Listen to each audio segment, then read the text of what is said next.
இனி விரிவான செய்திகள். நாட்டில் அதிகாரத்தை பகிர்வது தொடர்பில் எந்தவொரு உடன்படிக்கையும் செய்யப்படவில்லை என ஜனாதிபதி வேட்பாளர் மைத்ரிபால சிறிசேன தெரிவிக்கின்றார். நாட்டின் ஒற்றுமையை பாதுகாக்க அர்ப்பணிப்பதாக அவர் தெரிவித்தார்.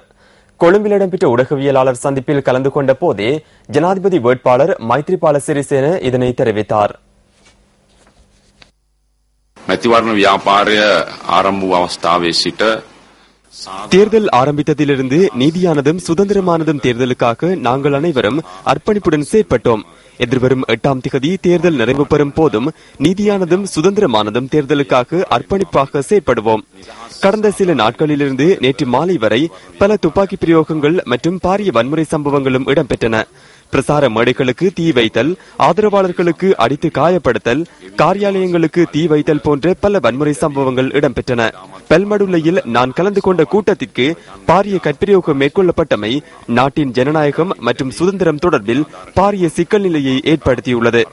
எனினும் பொறுமையுடனும் ஒழுக்கத்துடனும் எமது தேர்தல் பிரசாரங்களை நிறைவு செய்துள்ளோம். நாங்கள் கட்டாயமாக வெற்றி பெறுவோம். நாங்கள் அதிகாரத்திற்கு வந்ததன் பின்னர் நாட்டை பிரிப்பதற்கு, யுத்தத்திற்கு, ஈழப் பிரச்சினை தலை தூக்குவதற்கு அல்லது வடக்கில் ராணுவ முகாம்களை அகற்றுவதற்கு செயற்படுவதாக கூறுவது பொய்யான விடயமாகும். நான் வேட்பாளர் என்ற வகையிலும் அமைப்பாளர் என்ற வகையிலும் எந்தவொரு தமிழ் அமைப்புகளுடனோ முஸ்லிம் காங்கிரசுடனோ நாட்டை பிரித்தல், அதிகாரத்தை பிரித்தல் தொடர்பில் ரகசியமாகவோ வெளிப்படையாகவோ எந்தவொரு உடன்படிக்கையும் இல்லை என்பது தெளிவான விடயம். බොහොම පැහැදිලිව ප්‍රකාශ කරන්නට ඕනේ.